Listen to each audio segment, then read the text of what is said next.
All right, so welcome to another one for Al Cuerpo Boxing, which means to the body. So let's get with it. Let's talk some boxing.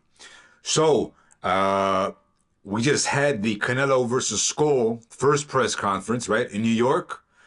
I was impressed, or maybe not so much surprised, because when Canelo did his first debut at MSG, right, when he fought what's his name, Rocky Fielding, it was a big turnout, big attendance turnout.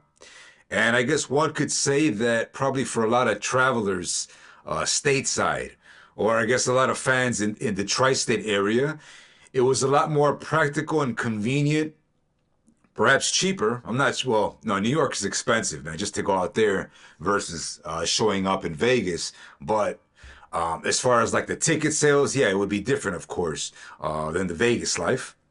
But anyways, so it was a big turnout at the venue. And we saw Skull. We saw surprisingly, what's his name, Richard Schaefer there. We saw Canelo, man. We saw Canelo and Turki Al-Sheikh in very, I guess, an awkward relationship, right? Because from the get-go, and remember, guys, I've been saying this for the longest. For those of you that know me, I was telling everybody that this whole initiative from the Saudi Arabian sports washing strategy, or I guess goal, if they wanted to jump into boxing and take over the Western territory of the world, unfortunately, I got to use the word takeover, but at least make a big impact for their own, goal. They obviously need the Canelo Alvarez market. That's without a doubt, man. That's common sense. And I've been telling everybody that perhaps from the get-go, we learned a bit about Turki Al-Sheikh's character. Maybe he was trolling, or maybe throughout the course, Turki Al-Sheikh learned something about the politics and the dark side of boxing, that you can always get what you want, right? No matter if you have unlimited funds from your government, and so what. So we initially saw that Turki Al-Sheikh couldn't get Canelo Alvarez to, well, I don't know. Oh yeah, because he said if Canelo was smart, that he would take an offer and whatnot. And I guess that's what Turki Al-Sheikh was kind of probing in the industry, to see if Canelo Alvarez would acknowledge that type of poking, right? Or that type of trolling. And of course, obviously, you guys know everything in life, man, especially in business, partnerships, there's a big respect with meritocracy, man. There's a big respect. There's a big acknowledgement with meritocracy. So Canelo right now is the only boxer, all right? Canelo is the only boxer that has made the most, not just so much about money, obviously, but just the metrics in pay-per-view, attendance, the years that he's put into the game. He's at the highest level, more than anybody. Obviously, Riyadh's season, even before their partnership with Ring Magazine, or even just getting into boxing, hopefully you would imagine that Turki Al-Sheikh and those that advise him out in Saudi Arabia, they did their homework. They know their homework. They know who Canelo Alvarez is, right? So with that regard, I always knew that if the Saudi Arabians were going to pay Tyson Fury and what's his name? I can't believe I forgot. And Alexander Usyk, right? If they were going to pay them high pay grades, nine-figure paydays, well, obviously, if they want to work with Canelo Alvarez, they have to match that. There's no other. That's common sense, man. And for guys that thought, well, Canelo's not fighting in Vegas, or Canelo's not a heavyweight, this is just casual. That's casual talk. That's fans that don't know the sport of boxing, or just don't know meritocracy. More so common sense, right? Alexander Usyk has never done figures, metrics like Canelo Alvarez. Tyson Fury has never done metrics, figures like Canelo Alvarez.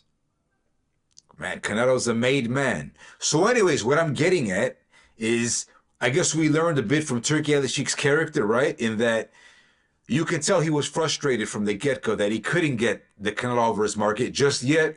And so that's what we saw, right? We saw like little pokes doing works with the UFC, with Dana White, and they tried, they trolled. I'm not sure so much if Turki was serious. Obviously, he could not have been serious.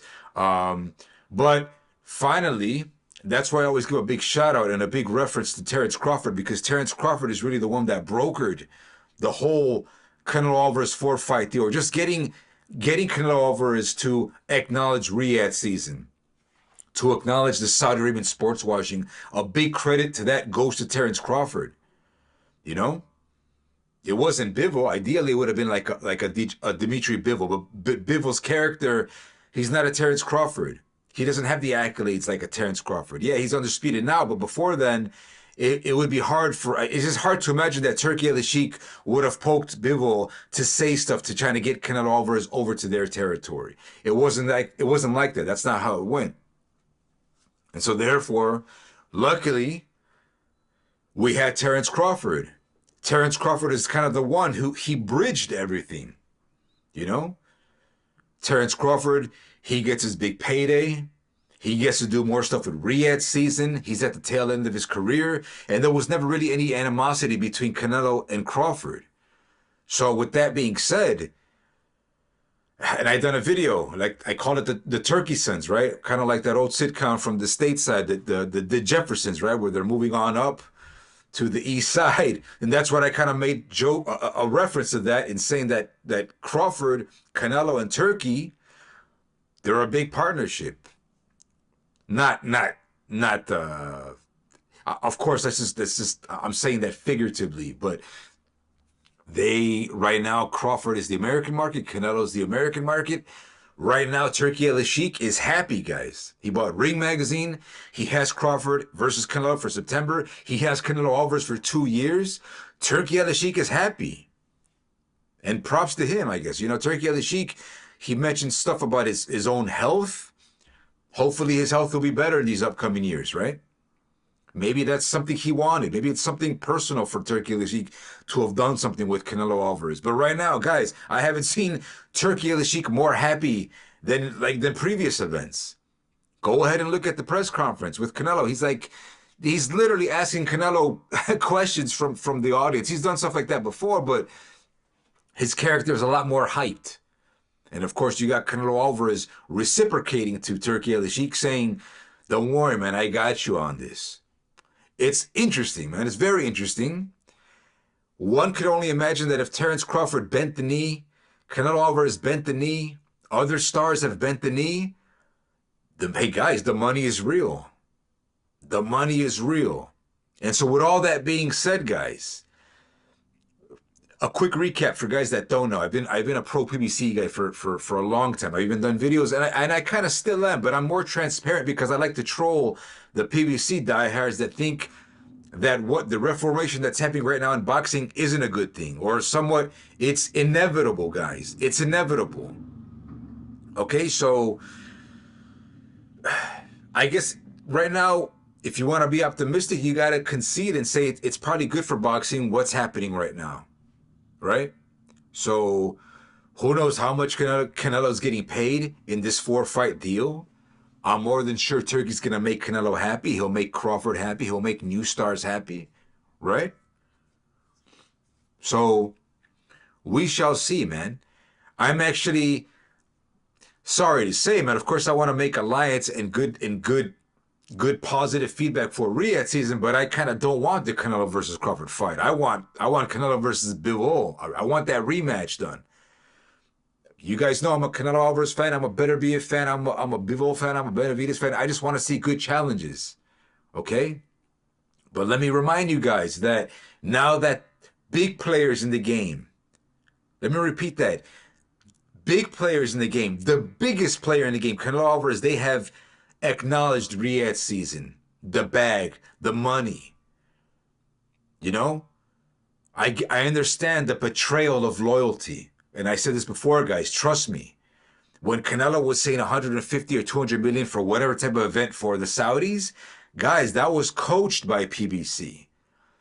I'm not sure if Al Heyman directly told Canelo. Probably it's highly possible in saying, hey, the Saudis paid Fury and Usyk this amount. If they question or they ask about making big fights, throw those numbers out. See if the high bidder will get that. Will fish it. You know, During those times, I really doubt that PBC was even thinking about the possibility that Canelo can go over to Riyadh and cross the streets. They would have never imagined.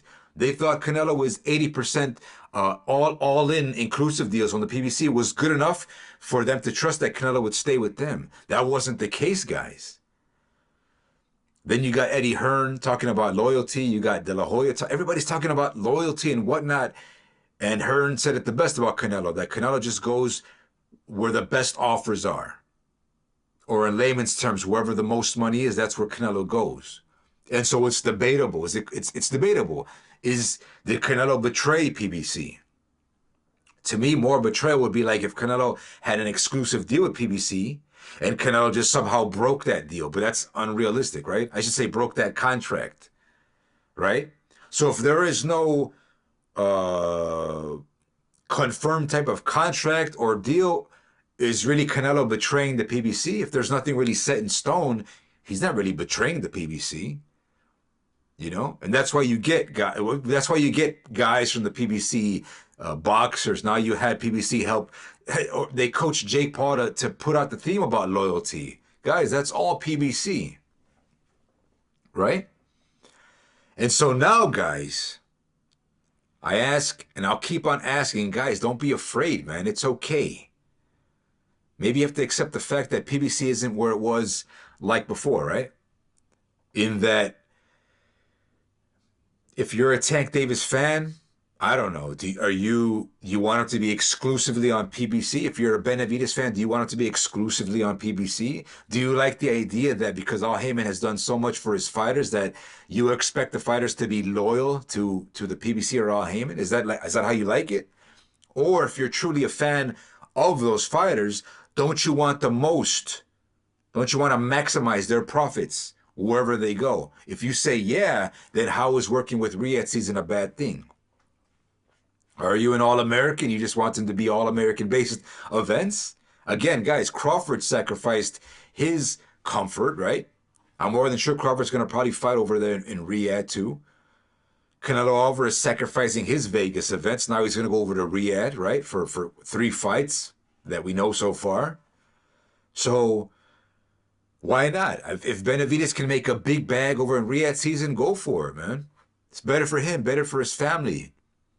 A bigger boost in generational wealth. The same thing goes for Tank Davis. I'm saying if Tank Davis gets an official loss in these upcoming weeks, and he's like, you know, mad about the situation, saying, hey, man, how come PBC didn't have my back to protect me, to not give up that O?